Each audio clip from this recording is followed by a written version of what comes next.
منو سلوا ایپیسوڈ 18۔ تقریباً 6 ماہ بعد شیراز بالآخر اپنے ماں باپ کے لیے ایک گھر خریدنے میں کامیاب ہو گیا تھا۔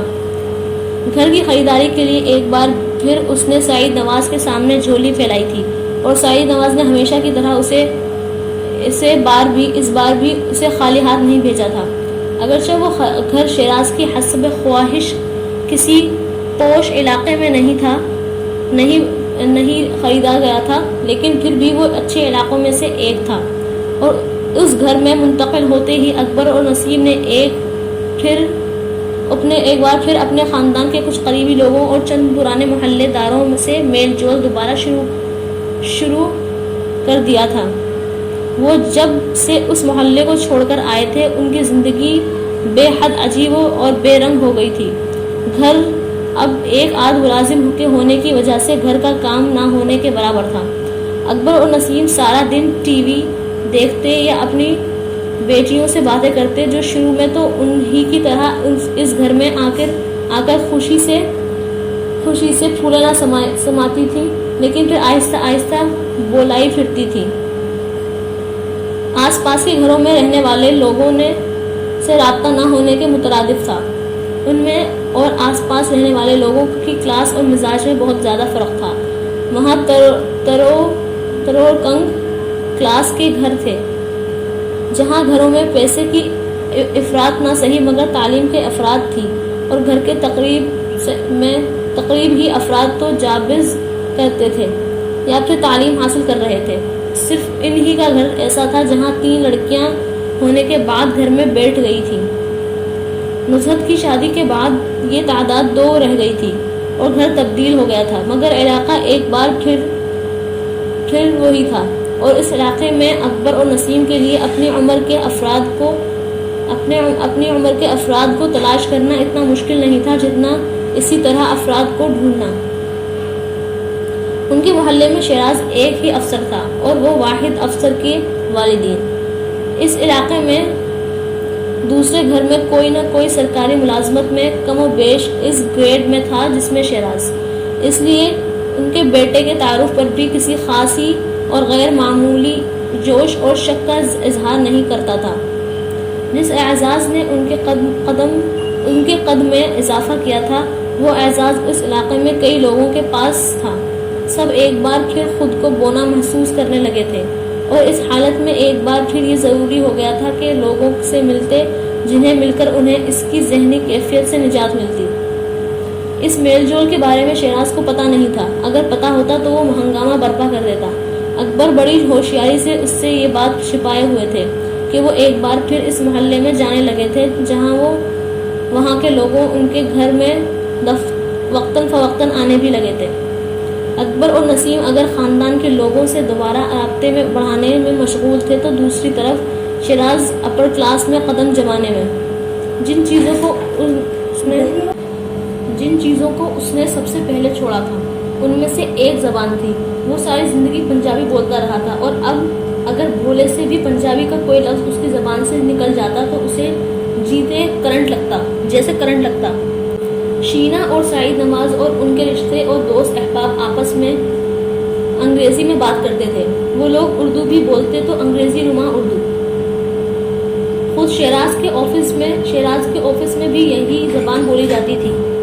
سول سروس اکیڈمی اور اس کا ڈپارٹمنٹ اسی زبان کے معاملے میں اسے اتنا محتاط نہیں کر سکا تھا جتنا شینا اور اس کے سسرال والوں نے کر لیا تھا۔ وہ انگلش روانی سے بول سکتا تھا، مگر اس طرح کی اور اس لہجے میں نہیں جو وہ شینا اور اپنے سسرال والوں سے سنتا تھا، اور وہ ان جیسا بننے کے لیے سر دھڑ کی بازی لگائے ہوئے تھا۔ وہ پرندہ تھا جس نے سارے پرندوں کے پروں کے خوبصورت رنگوں کو دیکھ کر ان جیسا بنانے کے لیے اپنے پروں کو مصنوعی انداز میں ڈبونا شروع کر دیا تھا، اور ہر بار پانی پڑنے پر اس کا سارا رنگ دوسرے پرندوں کے سامنے اتر جاتا۔ وہ کوئی سبق حاصل کرنے یا شرمندہ ہونے کے بجائے ایک بار پھر اپنے جسم کو رنگنے میں مصروف ہو جاتا۔ وہ اب ان کلبز اور جگہوں پر جاتا جہاں پہلے جانے کے وہ صرف خواب دیکھتا تھا۔ سعید نواز کے لیبل نے جیسے اسے اپر کلاس کے سوشل سرکلوں میں وائلڈ کارڈ انٹری دے دی تھی۔ شینا کی ساری بدتمیزیوں اور تذلیل کے باوجود شیراز کو شینا جیسی بیوی کا شوہر ہونے پر فخر تھا۔ اس اعتماد، لباس اور شخصیت نے جیسے شیراز کے اندر سارے کمپلیکس کو ختم کر کے رکھ دیا تھا۔ اس کا لباس جتنا بھی اعتراض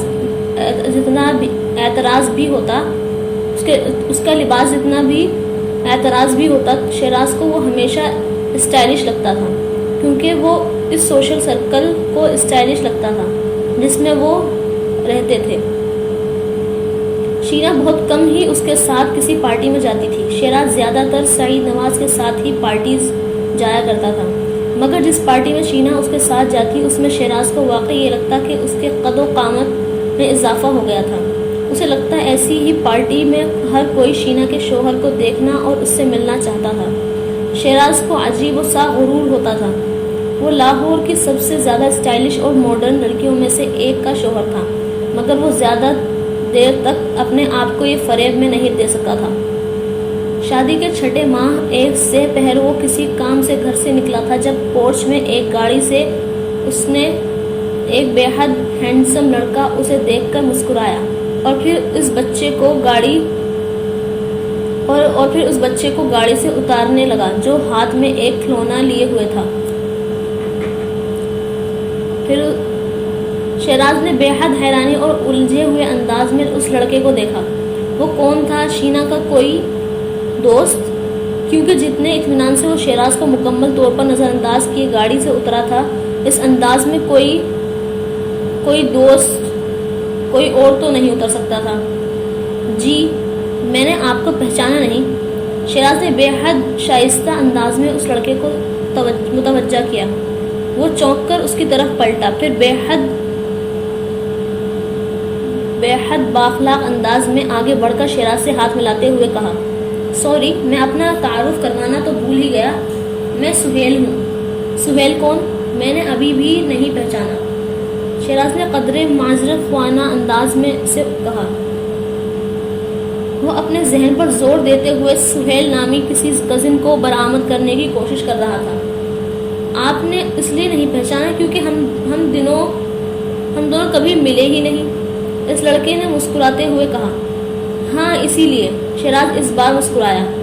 میں شینا کا ایکس ہسبینڈ ہوں۔ اس لڑکے نے اسی خوشگوار انداز میں مسکراتے ہوئے کہا۔ کسی نے شیراز کے سر پر جیسے بم دے مارا تھا۔ شیراز کو کچھ دیر کے لیے لگا جیسے اسے سننے میں کچھ غلط فہمی ہوئی تھی۔ وہ ہونقوں کی طرح اس کا چہرہ دیکھ رہا تھا۔ پھر اس نے اپنی غلط فہمی دور کرنے کے لیے گلا صاف کیا اور پوچھا، آپ نے کیا کہا؟ میں شینا کا ایکس ہسبینڈ ہوں۔ سہیل نے اسی فراٹے سے کہا، لیکن اس بار وہ قدرے محتاط لہجے میں بولا۔ شاید اسے پتہ چل گیا تھا کہ شیراز کو اس کے محل و قوع کے بارے میں کچھ پتہ نہیں ہے۔ شیراز کے سر میں اس بار صحیح معنوں میں آندھیاں چلنے لگی تھیں۔ اس نے سہیل سے نظریں ہٹائیں، اس کے ساتھ کھڑے اس چھوٹے سے بچے کو دیکھا جو اس پر نظریں جمائے ہوئے تھا۔ اس نے اس صورت حال میں اس کلاس کے ہر ممکنہ رد عمل کے بارے میں سوچنے کی کوشش کی تھی جس سے اس کا تعلق تھا۔ سابقہ شوہر اور موجودہ شوہر کا آمنا سامنا ہوا۔ اسے احساس ہوا کہ اس کے محلے اس کے طبقے میں یہ صورتحال پیش آنا ممکن ہی نہیں تھا۔ کوئی شوہر کبھی بھی اپنی سابقہ بیوی کے گھر اور نہ ہی جا سکتا تھا، ملنے اور نہ ہی جا سکتا تھا، مگر سوال یہ نہیں تھا کہ وہ وہاں کیوں آیا تھا، سوال یہ تھا کہ وہ تھا ہی کیوں۔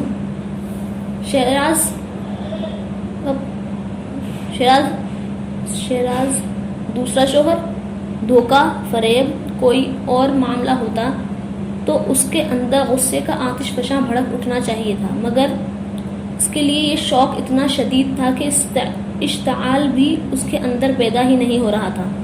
اسے بے حد خوبصورتی کے ساتھ بیوقوف بنایا گیا تھا اور اسے اندازہ بھی نہیں ہوا تھا کہ وہ ہوا تھا اور وہ کھڑا سہیل کی شکل دیکھ رہا تھا اور سہیل کی سمجھ میں نہیں آ رہا تھا کہ وہ اب اس سے کیا کہے۔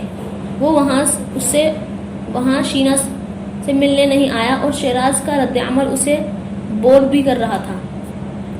اسے گونگے لوگوں سے ملنے کا کوئی تجربہ نہیں تھا۔ اس سے پہلے کہ دونوں کے درمیان آنے والی خاموشی ٹوٹتی، شینا اندر لاؤنج سے نکل آئی تھی اور سہیل کو دیکھتے ہی بے حد گرم جوشی سے اس کی طرف بڑھی تھی۔ ارے سہیل، تم کب آئے؟ شیراز نے اپنے عقب میں اس کی آواز سنی تو پلٹ کر اسے دیکھا۔ تب وہ تب تک آگے بڑھ کر سہیل کے گلے لگ گئی۔ بس ابھی آیا ہوں، سہیل نے اس سے گلے ملتے اور اس کے گال پر گال چومتے ہوئے کہا، اور شیراز کے جسم میں جیسے کاٹو تو لہو نہیں تھا۔ اس کے لیے یہ ناقابل تصور بات تھی کہ وہ دو طلاق یافتہ ایک دوسرے کے ساتھ اتنی گرم جوشی کے ساتھ مل رہے تھے۔ ایک لمحے کے لیے اسے لگا اسے ڈوب کر مر جانا چاہیے، لیکن اگلے لمحے لگنے والے کرنٹ کے ایک اور جھٹکے نے جیسے اس کے ذہن سے یہ خیال بھی نکال دیا تھا۔ سہیل کے قریب کھڑا بچہ اب بڑی بے تابی کے ساتھ شینا سے لپٹا تھا اور یہ اس کے منہ سے نکلنے والا لفظ ممی کا لفظ تھا جس نے شیراز پر ایک اور قیامت ڈھائی تھی۔ آخر ایک دن میں کتنی قیامتیں ٹوٹ سکتی تھی اس پر۔ شینا اب اس بچے کو چومنے اور اس سے باتیں کرنے میں مصروف تھی اور سہیل ہنستے ہوئے شینا اور اس بچے کو دیکھ رہا تھا۔ ایک لمحے کے لیے شیراز کو لگا وہ تینوں اب بھی فیملی تھے، صرف ایک وہ تھا جو وہاں غیر تھا۔ تم ابھی تک یہاں کیوں کھڑے ہو؟ اندر آؤ نا۔ شینا کو جیسے ایک دم خیال آیا اور پھر وہ سہیل کا بازو تھامے اور اس بچے کو دوسرے ہاتھ سے انگلی پکڑے وہ اندر چلی گئی۔ اس نے شیراز کی طرف دیکھنے کی زحمت بھی نہیں کی تھی، اور شیراز کو اگر اس کے اوپر کوئی ندامت، شرمندگی یا جھوٹ کھل جانے کے بعد والے تاثرات دیکھنے کی موہوم سی بھی امید تھی تو وہ بھی نہیں ہوئی تھی۔ وہ تینوں اب گھر کے اندر والے حصے میں غائب ہو چکے تھے، صرف وہی تھا جو وہیں کھڑا تھا۔ شینا نے اس سے شادی کیوں کی ہوگی؟ شینا سے اس کی شادی کیوں ہوئی تھی؟ اب یہ راز نہیں رہا تھا۔ شیراز چند منٹوں کے اندر آسمان سے زمین پر آ پڑا تھا۔ سابقہ شوہر، 1-2 سال کا بچہ، اور کیا تھا شینا کے ماضی میں؟ وہ آتش فشاں جو اس کے اندر پھٹنا تھا وہ پھٹ رہا تھا۔ سادگی سے شادی کیوں ضروری تھی؟ تاکہ اس کی آنکھوں میں دھول جھونکی جا سکے۔ اور جواد کیا کر رہا تھا؟ سب کچھ جانتے ہوئے بھی شیراز کے لیے چارہ تیار کر رہا تھا۔ وہ بے حد آرام سے اس میں پھنس گیا تھا۔ اسے سعید نواز پر غصہ آ رہا تھا، شدید غصہ۔ وہاں غصے میں ابلتے وہ کتنے دیر بے مقصد کھڑا رہا، اسے اندازہ نہیں ہوا۔ وہ یہ بھول چکا تھا کہ اسے کہیں جانا تھا۔ سہیل جلدی ہی باہر نکل آیا تھا۔ شینا باتیں کرتے ہوئے اس کے ساتھ تھی اور وہ بچہ بھی ساتھ۔ اچھا شیراز، سی یو، سہیل نے باہر نکلتے ہوئے شیراز سے کہا اور اس کی طرف ہاتھ بڑھایا۔ شیراز نے اس بار اس کا ہاتھ نہیں پکڑا۔ وہ سرخ آنکھوں کے ساتھ اسے کھا جانے والے انداز میں دیکھ رہا تھا۔ اسے بالآخر یاد آ گیا تھا کہ اس کی کلاس ایسی صورتحال میں کس طرح ریئیکٹ کرتی تھی۔ سہیل چند لمحے انتظار کیا، پھر وہ شینا سے پہلے کی طرح گلے ملا، اپنے بچے سے ملا اور گاڑی میں بیٹھ کر چلا گیا۔ وہیں کھڑی بڑی محبت کے عالم میں اسے زیادہ دیکھتی رہی۔ گاڑی کے گیٹ سے نکلنے ہی وہ شیراز کی طرف اور اس نے بے حد تلخی سے چلاتے ہوئے کہا، کسی کو کس طرح سی آف کرنا ہے، کم سے کم یہ تو سیکھ لو تم۔ یہ تمہارا سابقہ شوہر تھا۔ شیراز نے اس کی بات کا جواب دینے کے بجائے اس سے پوچھا، تم مجھے بتا رہے ہو یا مجھ سے پوچھ رہے ہو؟ شینا نے بے حد دبنگ انداز میں اس سے کہا، میں تم سے پوچھ رہا ہوں۔ شیراز نے بے حد غصے سے کہا، ہاں، جواب مل گیا؟ اور یہ تمہارا بچہ ہے؟ شیراز نے اس کے ساتھ کھڑے بچے کی طرف انگلی سے اشارہ کرتے ہوئے کہا، میرے ساتھ کھڑا ہے تو میرا ہی بچہ ہوگا، تمہارا تو نہیں۔ وہ اسی دو ودو انداز میں بولی، اور یہ تمہاری دوسری شادی ہے۔ میں صرف پہلی شادی کو شادی مانتی ہوں، جو رشتہ تمہارے ساتھ ہے وہ مذاق ہے۔ شینا کے انداز میں کوئی تبدیلی نہیں آئی۔ اور تم لوگوں نے مجھ سے جھوٹ بولا، مجھ کو دھوکہ دیا۔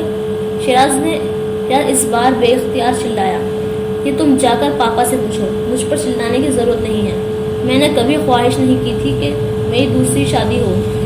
تمہیں زبردستی میرے سر پر تھوپا انہوں نے، کیونکہ تم میرے عشق میں مر رہے تھے۔ شینا نے اس سے زیادہ بلند آواز میں کہا۔ تمہارے عشق میں؟ تمہارے باپ نے مجھ سے کہا تھا کہ تم میرے عشق میں پاگل ہو رہی ہو۔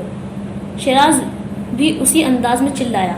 چند لمحوں کے لیے وہ واقعی بھول گیا تھا کہ شینا سے یہ ساری باتیں کرنا کتنا مہنگا پڑ سکتا ہے۔ عشق میں پاگل؟ شکل دیکھی ہے تم نے اپنی؟ ساری دنیا کو چھوڑ کر میں تمہارے پیچھے خوار ہوں گی۔ وہ حلق کے بل چلائی اور پھر اپنے بچے کو لے کر اندر چلی گئی۔ شیراز کو بہت عرصے کے بعد آج اس پر اتنا غصہ آیا تھا۔ اسے یقین نہیں آیا تھا کہ یہ سب کچھ اس کے ساتھ ہو رہا تھا۔ اتنا بڑا دھوکہ۔ گھر کے اندر جا کر شینا سے مزید لڑنے کے بجائے وہ وہیں سے سیدھا سعید نواز کے گھر چلا گیا۔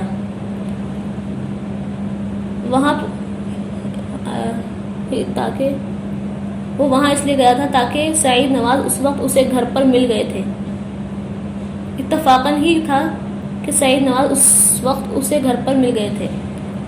انہوں نے ہمیشہ کی طرح بڑے اتفاق کے ساتھ اس کا استقبال کیا، مگر شیراز کے تیوروں نے انہیں کچھ حیران کیا تھا، مگر ان کی یہ حیرانی زیادہ دیر تک قائم نہیں رہی۔ شیراز نے چھوٹتے ہی انہیں سہیل کی آمد کی اطلاع دی۔ اس کا خیال تھا سہیل اور بچے کا نام سنتے ہی سعید نواز کا رنگ اڑ جائے گا اور وہ بے حد نادم ہوں گے، مگر اس کا یہ اندازہ بالکل غلط ثابت ہوا تھا۔ سہیل اور شینا کے بچے کے نام پر سعید نواز کے چہرے پر کسی طرح کے تاثرات نہیں آئے تھے۔ شرمندگی یا ندامت تو دوسری بات تھی۔ وہ بڑے آرام سے یوں اسے دیکھتے رہے تھے جیسے کوئی بڑا کسی بچے کو دیکھتا ہے۔ شیراز کے اشتعال میں کچھ اور اضافہ ہوا تھا۔ اتنا بڑا دھوکہ کیا آپ لوگوں نے میرے ساتھ؟ اس نے غصے سے بے قابو ہوتے ہوئے کہا۔ اتنا چلانے کی ضرورت نہیں ہے، پہلی شادی چھپائی ہے، کوئی گناہ نہیں کیا۔ سعید نواز نے بے حد سرد لہجے میں اس کی بات کاٹتے ہوئے اس سے کہا تھا، آپ لوگوں نے مجھے سہیل اور شینا کے بچے کے بارے میں بھی اندھیرے میں رکھا۔ تم نے ہمیں اپنی منگنی کے بارے میں بتایا تھا کیا؟ شیراز سعید نواز کے سوال پر چند لمحوں کے لیے کچھ بول نہیں سکا۔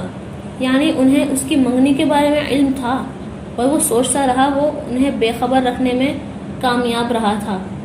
منگنی اور شادی میں بہت فرق ہوتا ہے، اس نے بالآخر سنبھل کر کہا۔ اس کی آواز خود بخود ہی ہلکی ہو گئی تھی۔ ہوتا ہوگا، مگر دھوکے میں کوئی فرق نہیں ہوتا، سعید نواز نے اسی انداز میں کہا۔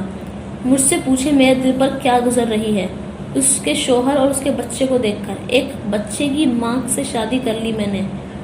شیراز کو ایک بار پھر غصہ آنے لگا، اور اس بار اس کے جملے نے سعید نواز کو آپے سے باہر کر دیا۔ وہ ایک بچے کی ماں سعید نواز کی اکلوتی بیٹی ہے، اور سعید نواز کون ہے تم اچھی طرح جانتے ہو۔ اور تم کیا ہو؟ کیا ہے تمہارا باپ؟ ایک میٹر ریڈر کا جونیئر افسر بیٹا، جو سعید نواز کا داماد تنخواہ کے چند ہزار روپیوں کو گن گن کر زندگی گزار رہا ہوتا۔ تم نے کبھی خواب میں بھی نہیں سوچا ہوگا کہ ہم جیسے خاندان کے ساتھ تعلق ہوگا تمہارا، لیکن مجھے اندازہ نہیں تھا کہ تم اس قدر احسان فراموش نکلو گے اور اسی وقت میری بیٹی کو طلاق دے دو، اور پھر دیکھو میں تمہارا کیا حشر کرتا ہوں۔ 2 دن میں تمہیں ٹرمینیٹ کروایا تو میرا نام سعید نواز نہیں، مگر اس سے پہلے تمہیں وہ ساری رقم اور چیزیں واپس کرنی پڑیں گی جو شادی سے پہلے اور بعد میں تم مجھ سے لیتے رہے ہو۔ مجھے اپنا ایک پیسہ واپس چاہیے۔ شیراز 2 منٹوں میں آسمان سے زمین پر واپس آ گیا تھا۔ وہ زینی کا خاندان نہیں تھا، جو خاندان تھا وہ اس سے سوال نہیں کر سکتا تھا، انہیں کٹہرے میں کھڑا نہیں کر سکتا تھا، وہ اس کی کلاس سے نہیں تھے جو داماد نام کی شے سے خوف زدہ ہوتے۔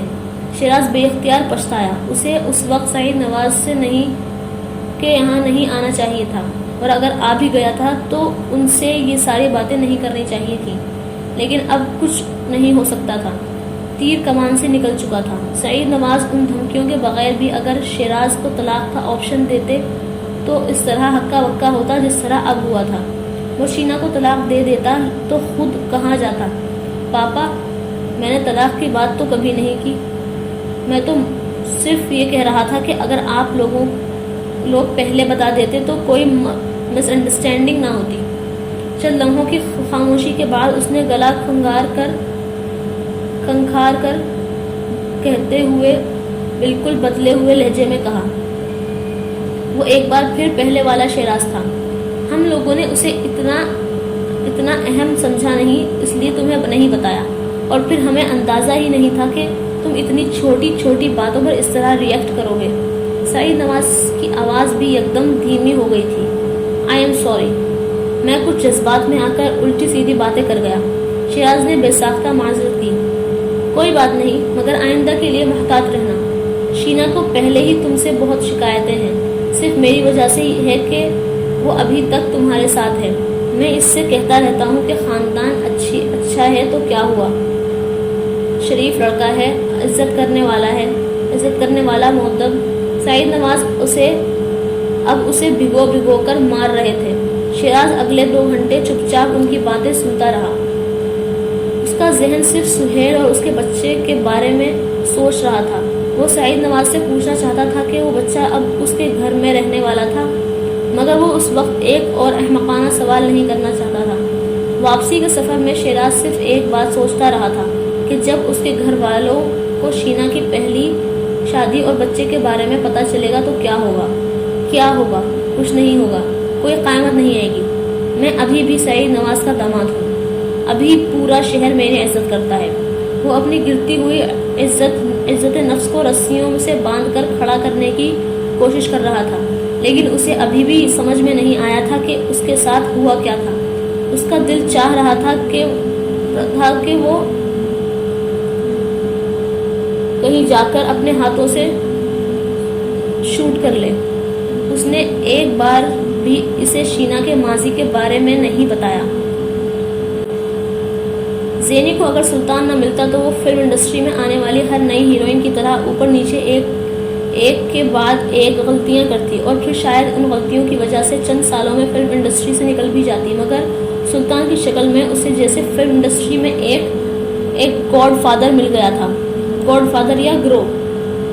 زینی کبھی یہ طے نہیں کر سکی کہ وہ سلطان کو کیا درجہ دے، اس کے رابطوں اور اثر و رسوخ پر حیران ہو یا اس کی چالوں اور ذہانت پر عش کرے۔ اس ذہن کے ساتھ وہ کسی بھی شعبے میں ہوتا اسی درجے میں ہوتا جس درجے پر اس سے فلم انڈسٹری نے رکھا تھا، مگر دوسرے کسی شعبے میں وہ کچھ بھی کر لیتا۔ اس کی شناخت اس کا جسم ہوتا، اس کا ذہن نہیں۔ اس کی شناخت صرف اس کا تیسری جنس ہونا تھا، اور اتنا شاطر ہونے کے باوجود سلطان بنیادی طور پر برا آدمی نہیں تھا۔ اس کے اندر وہ مکاری نہیں تھی جو شوبز کی ہیروئنوں کے سیکرٹری میں ہوتی تھی۔ زینی کو بعض دفعہ نشا کی بیوقوفی پر حیرت ہوتی۔ اس نے کس طرح سلطان جیسے آدمی کو گنوا دیا تھا، اور اس نے کئی بار اس کا اظہار سلطان سے کیا بھی، مگر سلطان جواب میں کچھ نہیں کہتا تھا۔ اس نے نشا کا کام چھوڑنے کے بعد نشا کے یا اس کی زندگی کے بارے میں زینی سے کبھی کچھ نہیں کہا تھا۔ کوئی برائی، کوئی راز، کوئی اس کی زبان پر کچھ نہیں آیا تھا، اور زینی اس بات کی قدر کرتی تھی، اور اس کا سلطان پر اعتماد اس لیے بھی بڑھتا گیا تھا کیونکہ اسے یقین تھا کہ کل کو وہ اگر اسے چھوڑ کر کہیں اور چلا گیا تو وہ وہاں جا کر نشا کی طرح اس کے بارے میں بھی کسی سے کوئی بات نہیں کرے گا۔ زینی اور سلطان کے درمیان پہلا اختلاف سفیر خان کے حوالے سے ہوا تھا۔ زینی اپنی پہلی فلم میں اس کے ساتھ کام کر رہی تھی، مگر اسے سفیر کی شکل سے بھی نفرت تھی کہ وہ پانی کی طرح شراب پیتا تھا، اور اکثر سیٹ پر بھی شراب کے نشے میں دھت رہتا، اور زینی اسے ناپسند کرتی تھی۔ یہ بات اس سے زیادہ دن چھپی نہیں رہی تھی۔ وہ اس کی فلمی پارٹیز میں اس کے مدعو کرنے کے باوجود نہیں آئی تھی، اس کے ساتھ آؤٹنگ کے لیے نہ جاتی اور اس کے ساتھ آؤٹنگ کے لیے نہ جاتی۔ اس کی موجودگی میں ایک بے تاثر چہرے کے ساتھ خاموش بیٹھی تبریز پاشا کی پسند پر اس فلم میں نہ ہوتی تو اس رویے پر سفیر خان اب تک اسے فلم سے نکلوا چکا ہوتا، اس کے زینی کا دماغ 7ویں آسمان سے زمین پر آ چکا ہوتا۔ لیکن وہ تبریز پاشا کی ہیروئن تھی اور فی الحال سفیر خان کو ناکوں چنے چبوا رہی تھی اور احساس کے ساتھ اکیلا نہیں تھا۔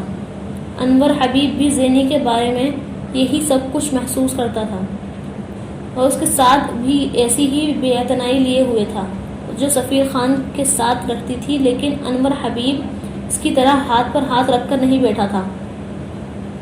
اس کی ابتدائی پیش قدمی کو روکنے پر انور حبیب نے اسے دھمکایا تھا کہ وہ تبریز پاشا سے نکالنے کے لیے کہے گا۔ اس سے بڑی دھمکی وہ فلم انڈسٹری میں آنے والی کسی نئی ہیروئن کو نہیں دیتا تھا۔ زینی نے اس کے جواب میں اسے تبریز پاشا کا نمبر فون پر ملا کر دے دیا تھا۔ یہ انور حبیب کے منہ پر چانٹا مارنے کے مترادف تھا۔ کم سے کم انور حبیب نے یہی محسوس کیا تھا کہ کوئی عورت نہیں سمجھتا تھا، اور اس پر ایسی عورتیں اگر اس طرح کے نخرے دکھاتی تو زینی دکھا رہی تھی، انور حبیب کے لیے یہ سب ناقابل برداشت تھا۔ مگر سفیر خان کی طرح وہ بھی تبریز پاشا کی وجہ سے چپ تھا۔ وہ نہ فلم چھوڑ سکتا تھا، نہ زینی کو فلم سے کٹ کروا سکتا تھا، مگر اس نے تبریز پاشا کے سامنے اس کے خلاف زہر اگلنے کا سلسلہ شروع کر دیا تھا، اور دوسری طرف وہ زینی کو شوٹنگ کے دوران تنگ کرنے کے لیے غیر مہذب ترین لباس اس کے کہنے پر تیار کیے گئے۔ کوریوگرافر اس کے حد قابل اعتراض ڈانس اس سے کرواتا اور انور حبیب کیمرہ مین سے کہہ کر بے حد نامناسب اینگلز مختلف سین میں شوٹ کرواتا رہا۔ پہلی دونوں چیزوں کو زینی نے فوراً محسوس کر لیا تھا، صرف تیسری چیز ایسی تھی جس کے لیے اسے اب کبھی اندازہ نہیں ہو سکا۔ اگر انور حبیب اور سفیر خان پہلی ہی فلم میں اسے ناپسند کرنے لگے تھے تو وہ بھی ان دونوں سے نفرت کرنے لگی تھی۔ یہ صرف تبریز پاشا تھا جو فی الحال اس کے لیے اچھا خاصا اہمیت رکھتا تھا، مگر یہ 100 فٹ کارنر وہ انڈسٹری میں آنے والی ہر اس نئی ہیروئن کے لیے رکھتا تھا جس کے ساتھ اس کے تعلقات ہوتے۔ جس دن وہ اس کے دل سے اترتی وہ نرم گوشہ بھی اس کے ساتھ ہی ختم ہو جاتا، پھر انڈسٹری کے غلیظ ترین مردوں کی ٹاپ لسٹ میں وہ سب سے اوپر کھڑا نظر آتا، کم سے کم فلمی ہیروئنوں کی زبان اور نظر میں۔ اور سلطان فی الحال زینی کے ساتھ سفیر اور انور حبیب کے معاملے پر خوش نہیں تھا۔ انڈسٹری میں زینی کے رویے اور مستقبل کے بارے میں پہلے ہی باتیں ہونے لگی تھیں، افواہیں پھیل رہی تھیں اور خدشات کا اظہار ہونے لگا تھا، اور ان سب کا ذریعہ سفیر خان اور انور حبیب تھے، جو نہ صرف دوسرے پروڈیوسرز کو زینی کو اپنی فلم میں کاسٹ کرنے سے منع کر رہے تھے بلکہ دھمکانے کی حد تک منع کر رہے تھے۔ ان دونوں میں سے کوئی ایک ایسا کرتا تو شاید زینی کے لیے اتنا نقصان دہ نہ ہوتا، لیکن اگر انڈسٹری کا ایک لوتا سپر اسٹار اور کامیاب ترین ڈائریکٹر اس طرح مشترکہ حریف بن جائے تو حالات واقعی سنگین ہو سکتے تھے۔ اور سلطان کو اس کا اچھی طرح اندازہ تھا جو زینی کو نہیں تھا۔ اسے یہ پتہ نہیں تھا کہ پہلی فلم میں بننے والا امیج لوگوں کے ذہنوں سے مٹانا بے حد مشکل ہوتا ہے، اور انور حبیب انتقاماً جس انداز میں اسے ایکسپوز کر رہا تھا وہ زینی کے لیے پبلک اور میڈیا کی تنقید اور اعتراضات کے سیلاب کو دعوت دینے کے مترادف تھا، اور ہیروئن پر ایسی تنقید کا مطلب فلم کے فلاپ ہونے کی صورت میں نکلتا تھا۔ وہ یہ بھی جانتا تھا کہ اتنی بڑی فلم کے فلاپ ہونے کی صورت میں زینی پر پبلک اور میڈیا کی تنقید کی بھرمار ہوتے ہی تبریز پاشا اپنی اگلی کسی فلم میں اسے نہیں لیتا۔ وہ اپنی ہیروئنوں کے امیج کے بارے میں بڑا احساس تھا۔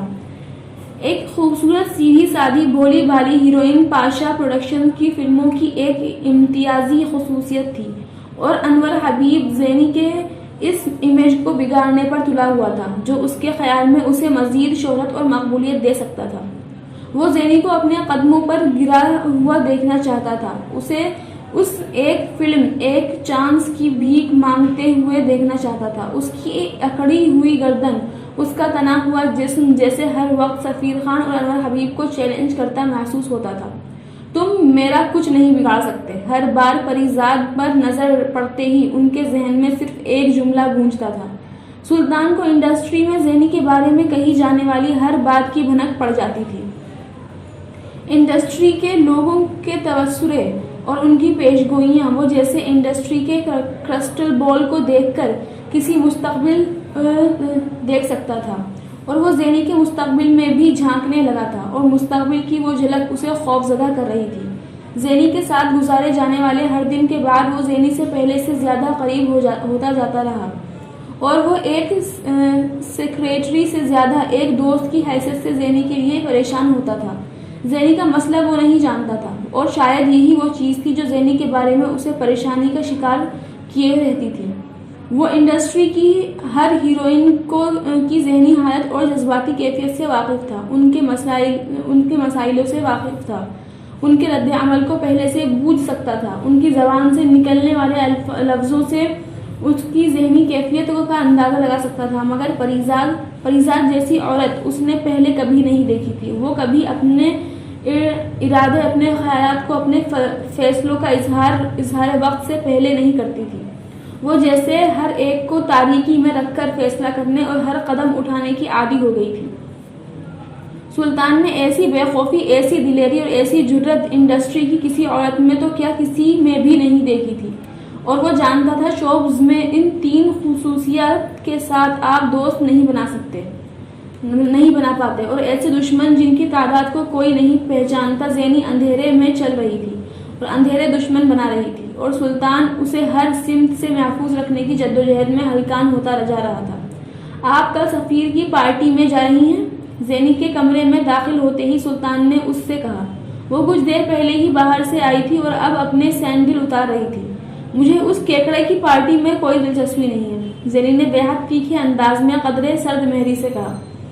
پچھلی بار بھی آپ نے نہ جانے پر وہ ناراض ہو گیا تھا۔ اس کے بعد اگلے 3 دن کی سوشل کرواتے ہوئے اس نے آپ کو کتنا تنگ کیا، یاد ہے آپ کو؟ سلطان نے اسے جیسے تنبیہ کی۔ میری یادداشت بہت اچھی ہے سلطان، وہ اپنے کام میں مصروف سلطان کو دیکھتے ہوئے بولی۔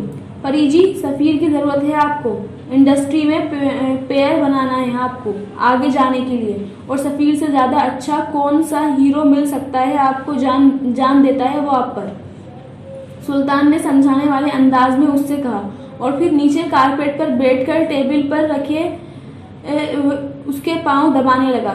وہ اب سگریٹ سلگا رہی تھی۔ وہ عورت نام کی ہر چیز پر جان دیتا ہے، زینی نے جیسے سلطان کی کہی ہوئی بات کا مذاق اڑایا۔ میں نے آپ سے کہا ہے آپ کو پیئر بنانے کی ضرورت ہے، ہر ہیروئن کو پیئر بنانے کی ضرورت پڑتی ہے، اس کے بغیر کامیابی نہیں ملتی۔ میں کسی کے ساتھ پیئر بنا لوں گی مگر سفیر کے ساتھ نہیں، زینی نے جیسے دو ٹوک انداز میں کہا۔ سفیر اچھا آدمی ہے، سلطان یہ کہہ کر بے اختیار پچھتایا۔ زینی اس کی بات پر یکدم کھلکھلا کر ہنسی۔ مجھے اچھے آدمی اچھے نہیں لگتے، یہ میرا مسئلہ ہے، اس نے جیسے سلطان کا مذاق اڑایا۔ وہ بڑے مسئلے پیدا کرے گا آپ کے لیے پری جی، میں بتا رہا ہوں آپ کو۔ سلطان کو اس کا ہنسنا اس وقت اچھا نہیں لگا۔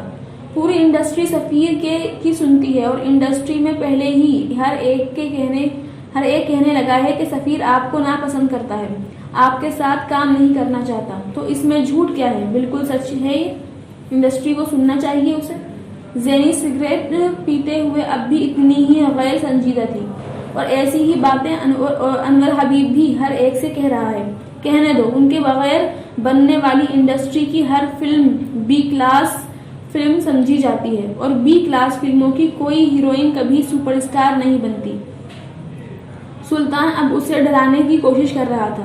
میں نے کب کہا ہے کہ میں سپر اسٹار بننا چاہتی ہوں؟ میں صرف پیسہ کمانا چاہتی ہوں اور میں یہ جان چکی ہوں کہ وہ فلموں سے نہیں کمایا جاتا، کس طرح کمایا جاتا ہے یہ بھی جانتی ہوں۔ وہ صاف لفظوں میں اسے بتا رہی تھی کہ وہ کیا کرنے وہاں آئی تھی، اور اس وقت اسے پہلی بار زینی احمق لگی۔ آپ کا خیال ہے کہ آپ کی فلموں کی آمد کے بغیر اور سپر اسٹار کہلائے بغیر بھی مرد آپ کے آگے پیچھے اسی طرح پھریں گے جس طرح آج کل پھر رہے ہیں؟ اگر آپ کا یہ خیال ہے تو یہ آپ کی بڑی غلط فہمی ہے۔ آج انڈسٹری اس لیے آپ کے لیے کھڑی ہے پری جی کہ ہر ایک کو لگ رہا ہے آپ کی پہلی فلم ہٹ ہو جائے گی اور اس کے بعد آپ ایک ہاٹ پراپرٹی بن جائیں گی، ہٹ پراپرٹی بن جائیں گی۔ ہر ایک سپر اسٹار پری ذات کے لیے وقت گزارنے کی خواہش رکھتا ہے تاکہ وہ لوگوں کو بتا سکے کہ اس نے انڈسٹری کے اس سپر اسٹار کے ساتھ وقت گزارا ہے جس کی ایک جھلک دیکھنے کے لیے پاکستان کا ہر مرد پاگل ہو رہا ہے۔ فلاپ فلم کی ہیروئنوں کے ساتھ انڈسٹری کے مرد کیا سلوک کرتے ہیں اس کا اندازہ آپ کو ابھی نہیں ہے، اور اللہ نہ کرے آپ کو کبھی اندازہ ہو۔ سلطان نے اس بار ہر لحاظ کو برطاق رکھتے ہوئے کہا۔ زینی نے کوئی جواب نہیں دیا، چپ چاپ سگریٹ کی کش لگاتی رہی۔ پھر میں سفیر کو بتا دوں کہ آپ کل اس کی پارٹی میں آ رہی ہیں۔ سلطان کو اس کی خوشی جیسے کوئی امید بندھی۔ زینی نے سگریٹ کا آخری کش لیتے ہوئے سگریٹ کے ٹکڑے کو ایش ٹرے میں اچھال دیا، سلطان کی طرف دیکھا۔ نہیں، میں کل اشتیاق رندھاوا کی پارٹی میں جا رہی ہوں، وہ کہتے ہوئے اٹھ گئی۔ سلطان ایک لفظ نہیں کہہ سکا۔ اشتیاق رندھاوا پاکستان کا وزیر داخلہ تھا۔ منگنی توڑ دی؟ مجھ سے پوچھے بغیر؟ اسے یقین نہیں آیا تھا۔ تم سے بات کرنی تھی میں نے، ابھی چیزیں واپس نہیں ہوئی مگر۔ اس نے ماں کی بات کاٹ دی۔ مگر یہاں تک نوبت کیسے آئی؟ پاکستان آنے سے پہلے میری بات ہوئی ہے پچھلے ہفتے آفی سے۔ اس نے کہا تھا ہماری کون سی خواہش تھی کہ منگنی ٹوٹتی، مگر بہت زیادہ تنگ کر رہے ہیں۔ 3 سال سے یہ لوگ ہر وقت انہیں آفی کی پڑی رہتی ہے کہ تمہیں بلائیں اور آفی کی شادی کریں۔ ناک میں دم کر دیا ہے یہ کہہ کر کہ ہماری لڑکی کی عمر نکلی جا رہی ہے۔ کل بھی ایسا ہی ہوا، ہمیں بلا کر کہنے لگے کہ اب تم آ رہے ہو تو آفی کو بیاہ کر لے جائیں۔ میں نے کہا کہاں تم سے بیاہ کر لے جائیں، ابھی تو بمشکل 2 بیٹیوں کی شادی کی ہے، گھر بنوایا ہے، ابھی تو آصف نے اپنا کاروبار سیٹ کرنا ہے، کچھ بچت کرنی ہے، ایسے کیسے ہم اپنی بڑے بیٹے کی خالی ہاتھ شادی کر دیں؟ مگر مجال ہے وہ لوگ بات سنتے طوفان اٹھا دیا انہوں نے کہ بڑے رشتے ہیں آفی کے لیے، ہم اسے بیاہ کر لے جائیں ورنہ وہ اس کی کہیں اور شادی کر دیتے ہیں۔ میں نے کہا کر دیں، ہم کوئی ڈرتے نہیں ہیں کسی کی دھمکیوں سے۔ اس کی ماں نے کھڑے اسے تفصیل سنا دی۔ میں عارفہ سے خود جا کر ملوں گا، خود بات کرتا ہوں اس سے۔ اس نے ماں کی بات کاٹ دی۔ کیوں؟ کس لیے ملنا ہے؟ جب منگنی توڑ دی تو توڑ دی، تم کیا جا کر اس کی منتیں کرو گے؟ وہ تو پہلے ہی انتظار میں بیٹھے ہیں کہ تم آؤ اور وہ ہمارے خلاف تمہارے کان بھریں۔ اس کی ماں نے خفگی سے کہا، کوئی میرے کان نہیں بھرے گا، کوئی کچھ نہیں کہے گا مجھ سے، مجھے جا کر بات کرنی ہے، کرم علی نے حتمی انداز میں کہا، اور پھر ماں کی ناراضگی کی پرواہ کیے بغیر عارفہ کے گھر چلا گیا۔ اس کے لیے یہ ناممکن تھا کہ وہ یہ سب کچھ ہونے پر اس طرح آرام سے بیٹھا رہتا۔ عارفہ کے گھر اس کا استقبال بے حد سرد مہری سے ہوا تھا۔ شاید وہ لوگ واقعی اس کی آمد کی توقع کر رہے تھے اور پہلے سے اس کا استقبال کے لیے تیار تھے۔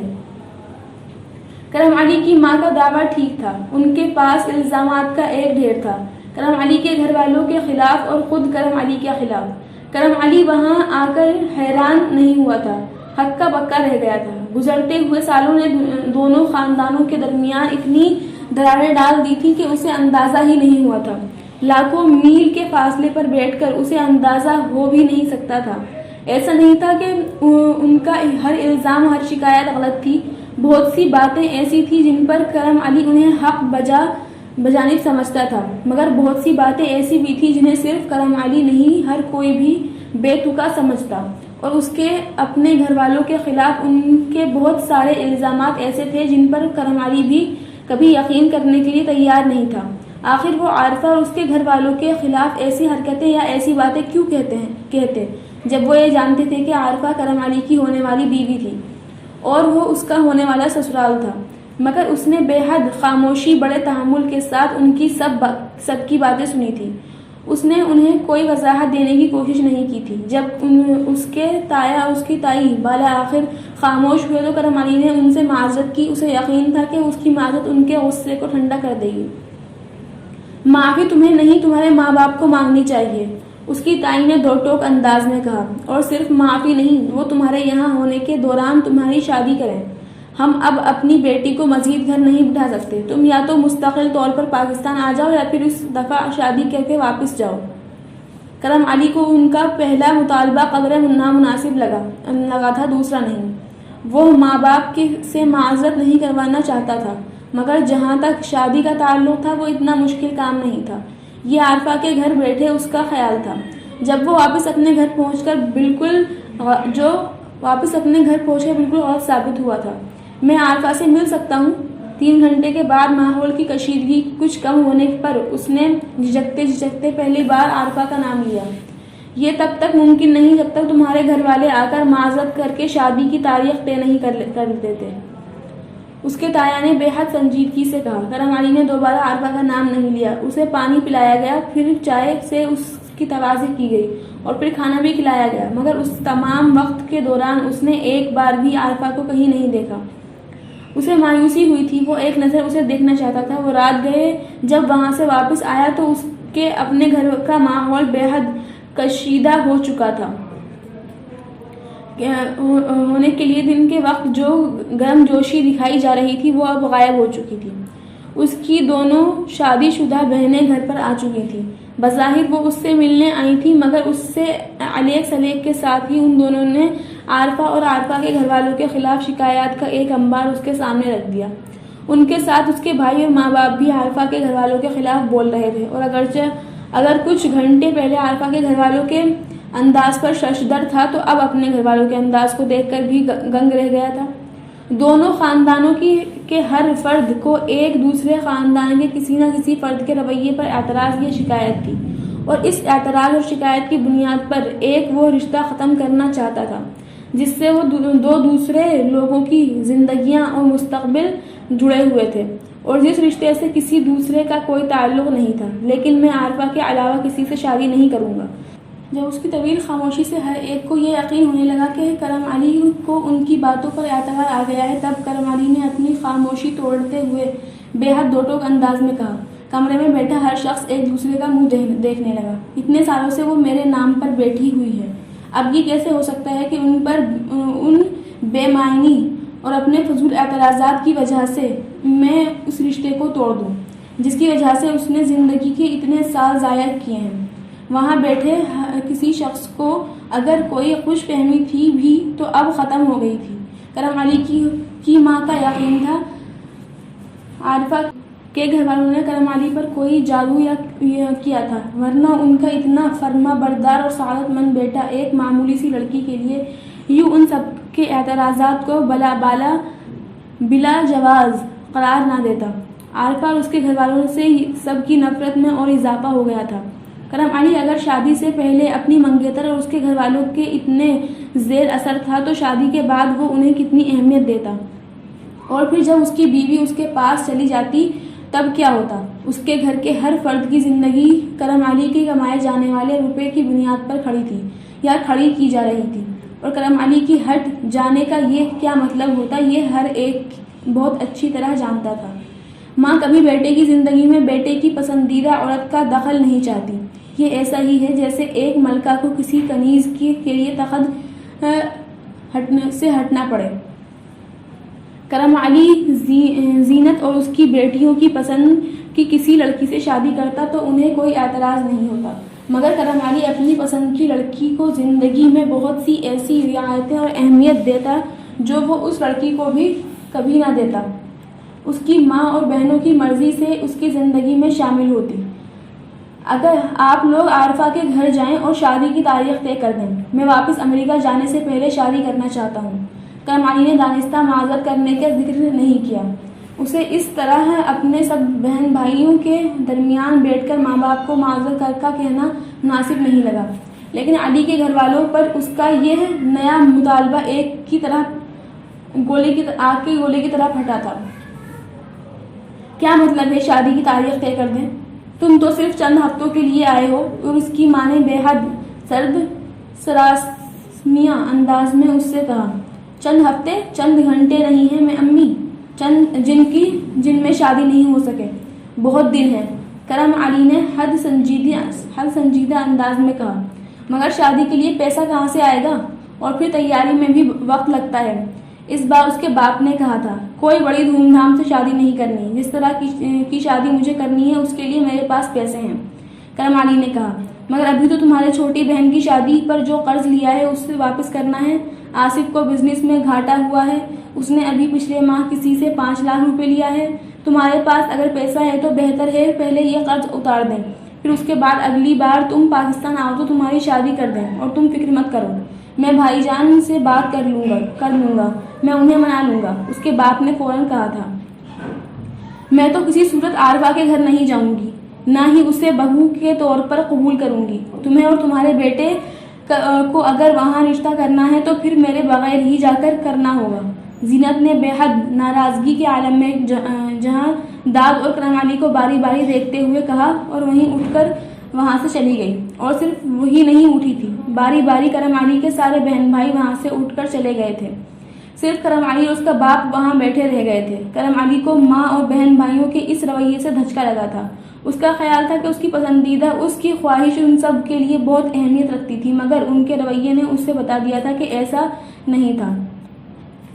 کتنی رقم ہوگی تمہارے پاس؟ جہاں داد نے بے حد اشتیاق سے اس سے پوچھا۔ کرم علی نے بے حد رنج سے باپ کو دیکھا۔ اس کے وجود اور زندگی میں اس کی خونی رشتوں کی واحد دلچسپی یہ تھی کہ اس کی جیب میں کتنے پیسے تھے جو وہ ان پر خرچ کر سکتا تھا۔ آپ نے شادی کے لیے قرض کیوں لیا؟ میں نے رقم بھجوائی تھی، پھر قرض کی ضرورت کیوں پڑی آپ کو؟ اس نے جہاں داد کے سوال کا جواب دینے کے بجائے اس سے پوچھا، بیٹا شادی بیاہ پر قرضہ لینا پڑتا ہے، اتنے خرچے نکل آتے ہیں۔ تم یہاں ہوتے تو تمہیں پتہ چلتا کہ کتنے اخراجات ہوتے ہیں شادی کے، جتنی بھی رقم ہو کم پڑ جاتی ہے۔ لیکن میں تو بہت عرصے سے شادی کے لیے رقم بھجوا رہا تھا، اور وہ سارا روپیہ۔ اس کے باپ نے اس بار بے حد ناراضی کے عالم میں اس کی بات کاٹی۔ ٹھیک ہے، پورے سال سے روپیہ بھیجتے رہے ہو شادی کے لیے، بیچ میں درجنوں دوسرے کام نمٹائے، اب کیا ہر بات تمہارے فون کر کے تم سے پوچھتے؟ اب پیسہ دے دیا ہے تو تم نے تو اس کا یہ مطلب نہیں ہے کہ تم حساب مانگنا شروع ہو جاؤ۔ اللہ کسی کو کبھی اولاد پر بوجھ نہ بنائے، کسی کو اولاد کو حساب نہ دینا پڑے۔ کرم علی بھوچکا اپنے باپ کا چہرہ دیکھتا رہا۔ وہ حساب نہیں مانگ رہا تھا، وہ صرف پوچھ رہا تھا، اور اس کا خیال وہ کم سے کم اتنا پوچھنے میں حق بجانب تھا کہ پورا سال شادی کے لیے الگ سے روپیہ بھجوانے کے باوجود انہیں شادی کے لیے قرض لینے کی ضرورت کیوں پڑی تھی، اور آصف کے کاروبار کا گھاٹا آصف کی ذمہ داری ہونا چاہیے تھا، اس کی نہیں۔ اگر صرف آصف کے کاروبار کی آمدنی میں اس کا یا گھر کا کوئی حصہ نہیں تھا تو اس کے گھاٹے کا بوجھ بھی کسی دوسرے پر نہیں ہونا چاہیے تھا۔ وہ کہنا تو اور بھی کچھ چاہتا تھا لیکن کہہ نہیں سکا۔ جہاں داد سے مزید کچھ کہے بغیر وہ وہاں سے اٹھ کر چلا گیا۔ صابر کی موت یکدم سے اس کے ذہن سے بہت دور چلی گئی تھی۔ اس کی اپنی زندگی کچھ اور الجھنوں کا شکار ہو گئی تھی۔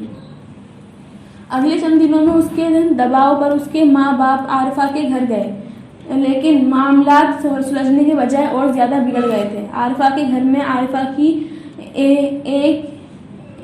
کی ایک ہی کسی بات پر زینت مشتعل ہو گئی، اور انہوں نے عارفہ کے ماں باپ پر یہ الزام لگایا کہ وہ کرم علی کا روپیہ ہڑپ کرنے کے لیے اپنی بیٹی کا استعمال کر رہے ہیں۔ یہ جیسے تابوت میں آخری کیل ٹھوکنے کے مترادف ثابت ہوا۔ عارفہ کے ماں باپ نے جواباً کرم علی کے گھر والوں اور اس کے ماں باپ پر یہ الزام لگایا کہ وہ اپنے بیٹے کی شادی اس لیے نہیں کر رہے کیونکہ وہ اس کا روپیہ صرف اپنے تسلط میں چاہتے ہیں، زینت کے لیے، جیسے انہوں نے وہاں سے چلے جانے کا جواب دے دیا تھا۔ کرم علی گھر میں ان کے تمام معاملات ٹھیک کر کے واپسی کا منتظر تھا، اور وہ سب معاملات ٹھیک کرنے کے بجائے روتے ہوئے واپس گھر آئے تھے۔ زینت نے اپنی اس بے عزتی کا ذمہ دار کرم علی کو ٹھہرایا تھا اور اسے خود غرض قرار دیا تھا۔ کرم علی وقتی طور پر سب کچھ بھول کر صرف ماں باپ کی ناراضگی کو دور کرنے میں مصروف رہا۔ اسے عارفہ اور اس کے گھر والوں سے بھی شکایت ہوئی تھی۔ اصل وجہ جانے بغیر اسے اس وقت اپنے ماں باپ ہی بے قصور لگے تھے، تو اس کے اصرار پر عارفہ کے گھر والوں کو منانے گئے اور انہوں نے ان کی تذلیل کی، اور اسے اس سے بھی زیادہ اس بات سے دکھ پہنچا تھا کہ اس کے روپے کا ذکر کیوں ہوا۔ وہ اگر اپنے گھر والوں اور ماں باپ پر روپیہ خرچ کر رہا ہے تو ان کا کیا مسئلہ تھا، عارفہ کے گھر والوں کا نہیں۔ ان کا مسئلہ تھا یا عارفہ کے گھر والوں کا نہیں۔ وقتی رنج اور اشتعال میں وہ عارفہ سے بات کیے بغیر پاکستان میں اپنے چند ہفتے کے قیام کو ملتوی کرتے ہوئے واپس امریکہ چلا آیا۔ امریکہ آنے کے بعد اس کی زندگی ایک بار پھر اپنی اسی روٹین پر واپس چلی گئی تھی، مگر عارفہ اس کے ذہن سے نہیں نکلی تھی۔ وہ جانتا تھا چند ہفتے گزرنے کے بعد آہستہ آہستہ سب کچھ ٹھیک ہو جائے گا۔ لاشعوری طور پر وہ عارفہ کے فون کا انتظار کر رہا تھا۔ وہ چاہتا تھا اس بار اسے فون کرے، اور اسے یقین تھا کہ اسے فون کرے گی، وہ اپنی ندامت کا اظہار کرے گی، اپنے گھر والوں کی نامناسب رویے پر اس سے معذرت کا اظہار کرے گی، اور وہ ایک بار پھر اپنے گھر والوں اور عارفہ کے گھر والوں کے درمیان مسئلے دور کرنے کی کوشش کرے گا۔ اور اس کا اندازہ بالکل ٹھیک ثابت ہوا تھا۔ عارفہ نے اسے فون کیا تھا۔ اس کے امریکہ چلے جانے کے بعد اس کے پورے 5 ہفتے کے بعد وہ ہفتہ کا دن تھا، اور وہ کچھ دیر پہلے ہی سو کر اٹھا تھا اور ناشتہ کرنے کے بعد ابھی بھی جانے ہی والا تھا۔ فون پر اس کی آواز سنتے ہی کرم علی کا دل جیسے خوشی سے اچھلا تھا۔ تم کیسی ہو؟ اس کی ساری خفگی، ساری ناراضی، سارا رنج، ساری شکایتیں غائب ہو گئیں۔ عارفہ کی آواز سنتے ہی جیسے غائب ہو گئی تھی۔ بہت اچھے حال میں ہوں۔ اسے عارفہ کا جواب کچھ عجیب لگا۔ مجھے یقین تھا تم فون کرو گی، کرم علی نے اس کے لہجے پر غور کیے بغیر کہا۔ پھر ہاں، تمہیں تو فون کرنا ہی تھا۔ جیسے مجھے یہ کیسے ہو سکتا تھا کہ میں تمہیں اپنے نکاح کے بارے میں نہ بتاؤں؟ کسی نے خنجر لے کر کرم علی کے دل میں بھونک دیا تھا۔ اس وقت اس کے اس جملے پر اسے ایسا ہی لگا تھا۔ سانس لینا، بول پانا بے حد مشکل کام لگا تھا اسے۔ تم نے مجھے بہت ذلیل کیا کرم علی، بہت زیادہ۔ میں نے اپنی زندگی کے 6 سال ایک جھوٹے آدمی کے لیے ضائع کیے، اور مجھے دکھ اس بات کا ہے کہ مجھے کبھی اس بات کا احساس نہیں ہوا۔ وہ بول رہی تھی، وہ مفلوج ذہن اور جسم کے ساتھ اسے سن رہا تھا۔ تمہاری جیب میں جب روپے کی بجائے ڈالر آنے لگے تو تمہیں عارفہ ایک غیر ضروری چیز لگنے لگی۔ تمہارے لیے میری محبت ایک فضول چیز بن گئی، اور تم نے مجھ سے چھٹکارا پانے کے لیے مجھ پر اور میرے گھر والوں پر لالچی ہونے کا الزام لگایا۔ ابھی 6 گھنٹے کے بعد جس کے ساتھ میرا نکاح ہو رہا ہے وہ امریکہ میں ہے۔ اس کے پاس بھی دولت روپوں کی شکل میں نہیں، ڈالر کی شکل میں ہے۔ تم نے کیا سوچا تھا کہ تم عارفہ کو چھوڑ دو گے تو عارفہ کو کوئی اور نہیں ملے گا؟ اس کی آواز میں آگ تھی یا پانی۔ کرم بوجھ نہیں پایا، مگر کچھ نہ کچھ ایسا ضرور تھا جس نے کرم کو کاٹا تھا۔ بڑا مان ہے تمہارے گھر والوں کو تمہاری دولت پر۔ میں دیکھوں گی کہ جب تم اس دولت سے اس کے لیے عارفہ جیسی محبت خریدو گے۔ کوئی میری طرح تمہارے لیے اپنی زندگی کے 6 سال ضائع کر کے دکھائے، میں اپنے دام گرائے۔ میں دیکھوں گی کرم علی کوئی عورت تمہیں میری طرح اپنے سر پر بٹھائے۔ وہ اب رو رہی تھی۔ بات یہ نہیں ہے کہ زندگی گزارنے کے لیے کوئی نہیں ملتا، مل جاتا ہے۔ مسئلہ صرف یہ ہے کہ مانگتا ہے وہ نہیں ملتا، جو مانگتا ہے وہ نہیں ملتا، جیسے مجھے نہیں مل رہا۔ اللہ کرے تمہیں بھی کبھی وہ نہ ملے جسے تمہیں محبت ہو، یا جس سے تم محبت کرو، جو تم سے محبت کرے۔ وہ ہچکیوں سے رو رہی تھی۔ پھر اس نے دوسرے کی آواز سنی، پھر فون بند ہو گیا۔ وہ اس کے بعد سے دوبارہ کبھی عارفہ کی آواز نہیں سنی۔ وہ فون کا ریسیور لیے اسی طرح کھڑا رہا، شاید 1 گھنٹہ بعد، شاید 1 سے بھی زیادہ۔ آخر یہ کیا ہو گیا کہ اس نے اتنی آسانی سے اسے کھو دیا؟ اتنی آسانی سے تو اس نے کبھی پیسہ بھی نہیں کھویا تھا۔ پھر عارفہ کو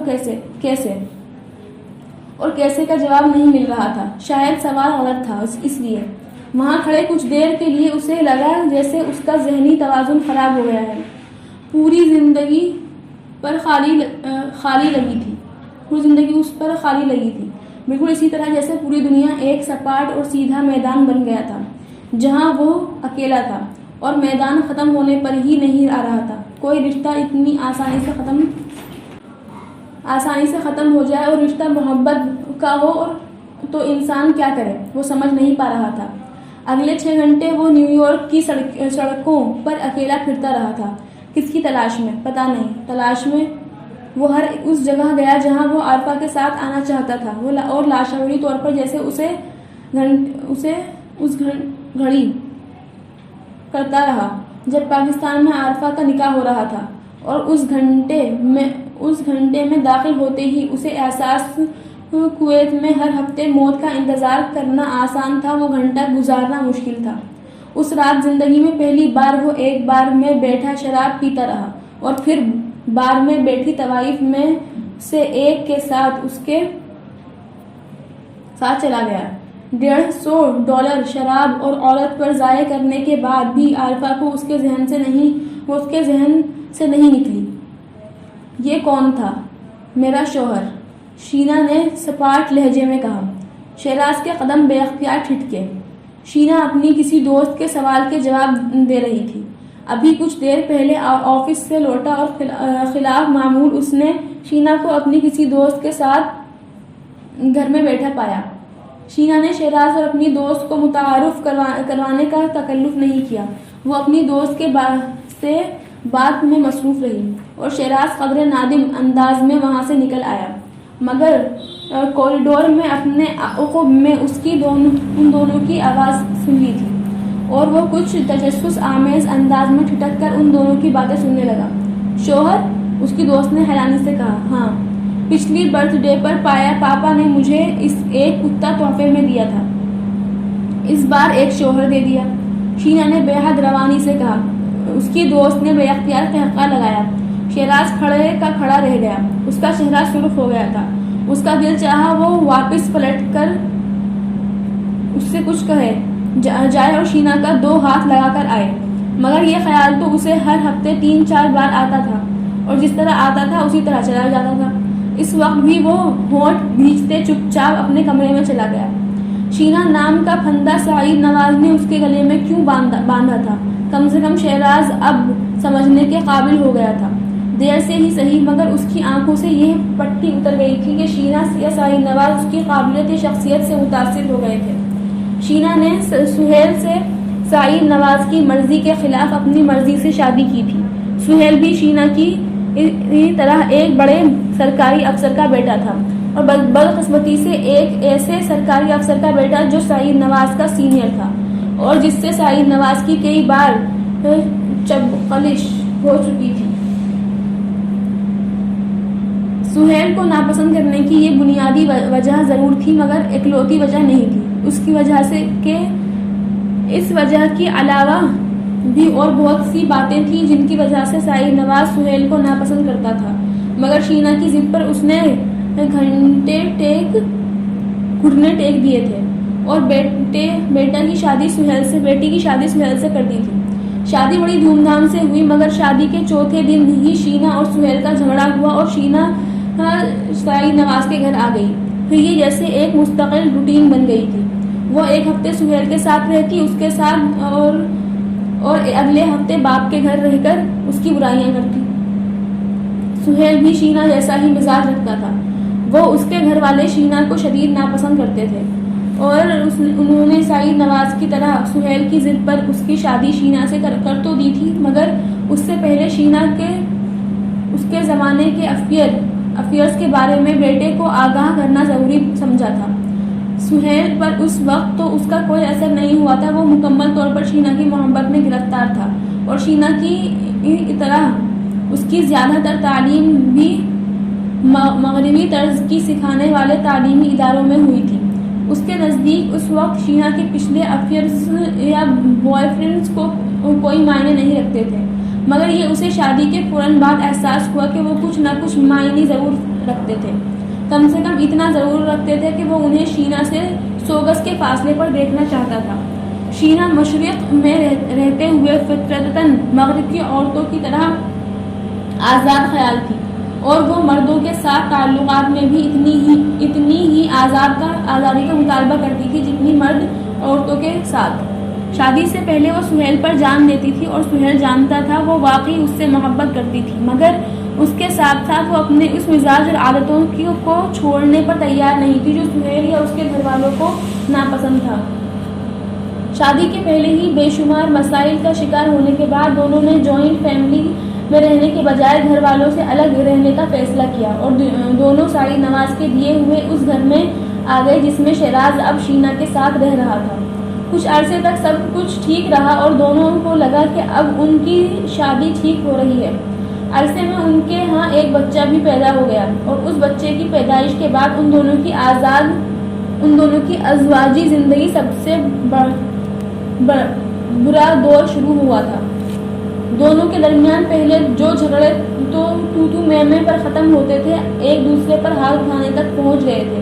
نہ سہیل شینا کی زبان درازی پر ہاتھ اٹھانے سے چوکتا اور نہ شینا ہاتھ اٹھانے میں پہل کرنے پر، اور پھر ایسے ہی ایک جھگڑے کا نتیجہ شینا کی طرف سے طلاق مطالبے پر اور سہیل کی طرف سے یہ مطالبہ فوری طور پر پورا کرنے کی صورت میں نکلا تھا۔ طلاق کے بعد کچھ عرصے کے لیے شینا کو ایک بار پھر سے ملنے والی یہ آزادی بہت اچھی لگی۔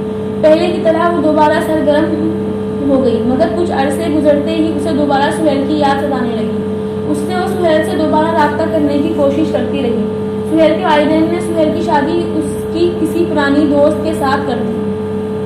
شینا کے لیے یہ بات ناقابل برداشت تھی۔ وہ سہیل سے ایک بار پھر ملنے لگی تھی اور یہی وہ بات تھی جب سعید نواز نے شیراز کو اس کے لیے منتخب کیا تھا۔ اس کے پورے سوشل سرکل میں ہر ایک شینا اور اس کے مزاج سے اچھی طرح واقف تھا۔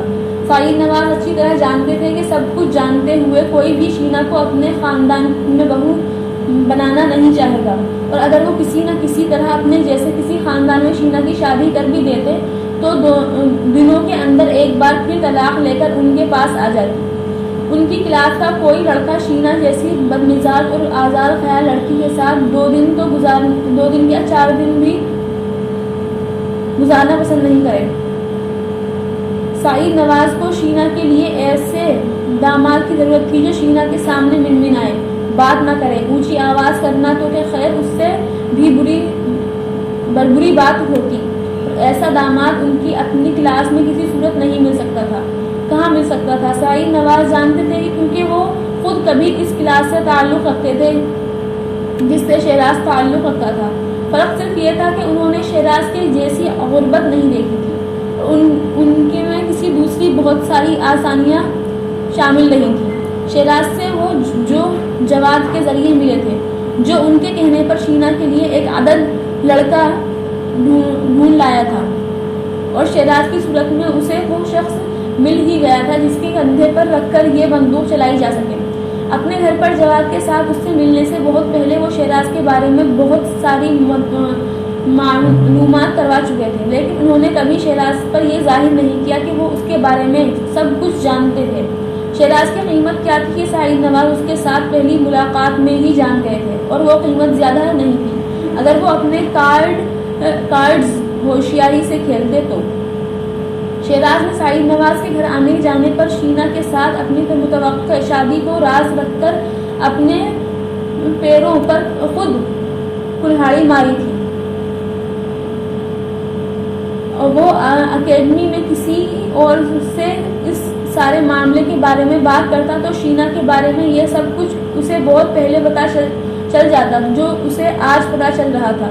وہ اس وقت یہ سمجھا تھا کہ اکیڈمی میں اس کے کامن کے لوگوں کو شینا کے ساتھ اس کی شادی کا پتہ چلا ہوگا، وہ تو اس پر رشک کرتے ہوں گے، مگر اسے آج احساس ہو رہا تھا کہ وہ دراصل اس پر ہنستے ہوں گے، خاص طور پر وہ لوگ جو شینا، اس کی فیملی اور اس کی افیئرز کے ساتھ ساتھ اس کے مزاج کے بارے میں جانتے ہوں گے، اور ان سب کو شیراز سے کیسی ہمدردی ہوئی ہوگی یہ اندازہ لگانا مشکل نہیں تھا، مگر شیراز ان تمام خیالات کو ذہن میں جھڑکتا رہتا تھا۔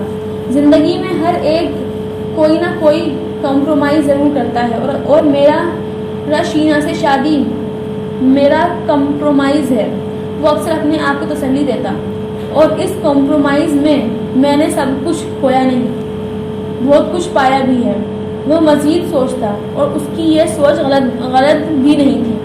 شادی نے اس کی عزت نفس اور خود اعتمادی بے شک ختم کر دی ہو، مگر اسے ایک لائف اسٹائل اور زندگی کی بہت ساری آسائشیں ضرور دے دی تھی، اور شہراز کے نزدیک یہ کوئی بڑی قیمت نہیں تھی۔ اسے سہیل اور اس کے بچے کے بارے میں جان کر بھی کبھی یہ خیال نہیں آیا تھا کہ کاش اس نے یہ کچھ نہ کیا ہوتا۔ اسے صرف یہ خیال آتا تھا کہ کاش اسے کوئی شینا سے زیادہ اور اچھی لڑکی مل جاتی، اور اچھی کا شہراز کے نزدیک کیا مفہوم تھا یہ اسے جاننے والا کوئی بھی شخص بوجھ سکتا تھا۔ شینا کی پہلی شادی اور اس کے بچے کے بارے میں شہراز اپنے گھر والوں کو بتانے کی ہمت نہیں کر سکا تھا، اور پھر اسے احساس ہوا کہ اس کی ضرورت بھی نہیں تھی۔ وہ اس کے ساتھ نہیں رہتے تھے کہ وہ انہیں ان سب چیزوں کے بارے میں بتاتا، انہیں لا علم ہی رکھ سکا تھا، اور اسے یہ خدشہ نہیں تھا کہ وہ کبھی اس کے گھر اچانک آ کر جان جاتے۔ جتنی دیر وہ یہ بات چھپا سکتا تھا اسے چھپانا چاہیے تھا۔ سعید نواز سے اس گفتگو کے بعد شہراز نے دوبارہ سعید نواز یا شینا سے سہیل یا شینا کی پہلی شادی کے بارے میں بات نہیں کی، اور شینا کا انداز اس کے بعد جیسے ہر وقت اس کا مذاق اڑانے جیسا تھا۔ اسے یقین تھا کہ سعید نواز نے شہراز کے ان کے پاس جا کر شکایت کرنے پر اس کے ساتھ کیا سلوک کیا ہوگا اور اس سے کیا کہا ہوگا، اور یہ اندازہ شہراز کو بھی تھا کہ سعید نواز نے شینا کو شہراز کے اپنے آنے کے بارے میں بتایا ہوگا۔ شینا کا بیٹا اب شینا کے پاس ہی رہتا تھا۔ شہراز کچھ ہفتے منتظر رہا کہ سہیل اسے واپس لے جائے گا، مگر ایسا نہیں ہوا۔ شاید شینا کی شادی اسی وجہ سے سہیل اس بچے کو اپنے پاس لے گیا تھا، ورنہ وہ یقیناً اس سے پہلے شینا کے پاس ہی ہوتا ہوگا۔ اسے آتے ہی بچے کو سنبھالنے والی ایک نینی بھی شینا کے گھر آ گئی تھی۔ بچہ زیادہ اس نینی کے پاس ہی رہتا تھا، اور اس کی سرگرمیاں اسی طرح جاری رہیں جس طرح اس بچے کی آمد سے پہلے تھی۔ واحد تبدیلی جو ہوئی تھی وہ اس گھر میں سہیل کی آمد رفت تھی۔ سہیل اب اکثر اس گھر میں آنے لگا تھا، اور وہ یہ واحد بات تھی جو شہراز کے لیے ہضم کرنا مشکل تھی۔ مسئلہ صرف سہیل کے اس گھر میں آنے کا نہیں تھا، مسئلہ شینا کا رات گئے اس کے ساتھ گھومنے پھرنے کا تھا۔ کئی بار نینی گھر پر نہیں ہوتی اور شہراز شینا کی عدم موجودگی میں اس بچے کو سنبھالتا پھرتا۔ ایسا وقت ہوتا تھا کہ اسے اپنے آپ پر ترس آتا اور وہ خود کو بے بس محسوس کرتا۔ بعض دفعہ اس کا دل چاہا کہ شینا کے بچے کا گلا دبا دے، اور بعض دفعہ اس کا دل چاہتا وہ شینا کا ہی گلا دبا دے، مگر یہ دونوں کام کرنے زیادہ آسان خود کا گلا دبانا تھا۔ اور بہرحال ابھی حالات اتنے خراب نہیں ہوئے تھے کہ شہراز اپنا گلا دبانے کا سوچتا۔ اس رات بھی وہ خون کے گھونٹ پیتے ہوئے شینا کے بچے کو بہلا رہا تھا۔ شینا حسب عادت غائب تھی۔ 2 گھنٹے کی جدوجہد کے بعد وہ بالآخر بچے کو سلانے میں کامیاب ہو گیا، مگر اس کا خود نیند سے بے حال ہو رہا تھا۔ اپنے کمرے میں داخل ہوتے ہی اس نے باہر پورچ میں کسی گاڑی کی آ کر رکنے کی آواز سنی تھی۔ شینا بالآخر اپنے گھر واپس آ گئی تھی۔ اس نے کھڑکی کا پردہ ہٹا کر باہر جھانکا اور وہ غصے سے آگ بگولا ہو گیا۔ شینا سہیل کی گاڑی سے اتر رہی تھی۔ وہ غصے کے عالم میں کمرے سے نکلا، مگر جب تک وہ پورچ میں پہنچتا وہ جا چکا تھا اور شینا اندر آ رہی تھی۔ تم کس کے ساتھ آئی ہو؟ اس نے تیز آواز میں شینا سے پوچھا، جو اطمینان کے ساتھ ایک نظر ڈالے بغیر اندر جا رہی تھی۔ سہیل کے ساتھ، اس نے رکے بغیر یا شہراز کو دیکھے بغیر اس سے کہا، اور اندر چلی گئی۔ شہراز اب اس کے پیچھے آیا۔ سنی سو گیا؟ شینا نے پلٹ کر دیکھے بغیر اس سے یوں پوچھا جیسے وہ اسے سنی کی دیکھ بھال کے لیے چھوڑ کر گئی تھی۔ تمہارا بیٹا میری ذمہ داری نہیں ہے، شہراز نے بلند آواز میں کہا۔ شینا نے بالآخر پلٹ کر اسے دیکھا، اور صرف دیکھا نہیں تھا، اوپر سے نیچے تک دیکھا، ایک تیز کاٹنے والی نظر کے ساتھ۔ کیوں؟ کیا تم اس گھر میں نہیں رہتے؟ رہتا ہوں، مگر تمہارے پہلے شوہر کی اولاد پالنے کے لیے نہیں۔ مائنڈ یور لینگویج، شینا نے بلند آواز میں اس کے جملے پر ریئیکٹ کیا تھا۔ تمہیں سنی کی اتنی پرواہ ہے تو اس کے باپ کے پاس بھجوا دو۔ شہراز نے اس کی بلند آواز سے متاثر ہوئے بغیر کہا۔ اوہ ناؤ آئی گیٹ اٹ، تم چاہتے ہو کہ میں اپنی اولاد اس گھر میں نہ رکھوں کیونکہ اس سے تمہیں تکلیف ہوتی ہے، لیکن میں تمہیں صاف صاف بتا رہی ہوں کہ میں اس گھر سے تمہیں نکال سکتی ہوں، سنی کو نہیں۔ پھر تم گھر بیٹھ کر سنی کو دیکھو جیسے ایک ماں کو گھر پر ہونا چاہیے۔ اس کو دیکھنے کے لیے نیری ہے، تمہارے مشورے کی ضرورت نہیں۔ شینا نے دوبارہ کہا، مجھے تمہارا سہیل کے ساتھ گھومنا پھرنا پسند نہیں ہے۔ چند لمحوں کے توقف کے بعد شہراز بالآخر موضوع پر آ گیا جس پر وہ بات کرنا چاہتا تھا، اور مجھے تمہاری پسند اور ناپسند کی کوئی پرواہ نہیں۔ آئی لو سہیل۔ اس کے آخری جملے نے شہراز کو ایک بار پھر ٹپا دیا تھا۔ تو پھر طلاق لینے کی کیا ضرورت تھی؟ تمہیں اسی کے ساتھ رہنا چاہیے تھا۔ آئی ایگری، طلاق نہیں لینا چاہیے تھی، مجھے اس کے ساتھ رہنا چاہیے تھا، میری بے وقوفی تھی۔ شینا نے شہراز کو مزید بتایا۔ تو پھر اب کر لو تم اس سے شادی۔ ڈونٹ وری، میں پہلے ہی اس سے منانے کی کوشش کر رہی ہوں۔ وہ اپنی بیوی کو چھوڑنا نہیں چاہتا، چھوڑنے پر تیار ہو جائے گا تو میں ایک دن بھی نہیں لگاؤں گی اس سے شادی پر۔ شینا نے جیسے اعلان کیا تھا اور پھر رکے بغیر اپنے بیڈ روم میں چلی گئی اور وہ وہیں کھڑا اسے دیکھتا رہا۔ پہلے نے کیوں اپنے سر سے شینا نام کی بلا اتار پھینکی تھی، یہ وہ بہت اچھی طرح سمجھ سکتا تھا۔ شینا کبھی کسی مرد کی گرل فرینڈ کے طور پر ایک آئیڈیل پارٹنر تھی، لیکن کسی مرد کی بیوی کے طور پر واقعی بلا سے کم نہیں تھی، اور شوہر کا ذہنی توازن خراب کر سکتی تھی۔ وہ اپر کلاس کی ٹپیکل بگڑی ہوئی لڑکی تھی جسے سعید نواز نے کلاس سے ایک گھوڑا فراہم کر دیا تھا جسے اس طبقے کی کوئی بھی عورت آسانی سے سدھا سکتی تھی، اور پاتی تو بھی یہ وہ گھوڑا تھا جو ٹانگیں مارنے کے لیے گدھے جیسی جرت بھی نہیں رکھتا تھا۔ سعید نواز نے اس طور پر شہراز سے بہتر انتخاب واقعی نہیں کر سکتے تھے۔ وہ کئی دنوں کے وقفے کے بعد اکبر اور نسیم سے ملنے آیا تھا، اور وہاں جاتے ہی اکبر اور نسیم کے نہ آنے پر شکایتوں اور گلوں کا سلسلہ شروع کر دیا تھا۔ وہ بے اختیار جھنجھلایا۔ وہ اس وقت کم سے کم کچھ سننے نہیں آیا تھا۔ میرے پاس اتنا فالتو وقت نہیں ہوتا کہ میں ہر وقت آپ لوگوں کے پاس بیٹھا رہوں۔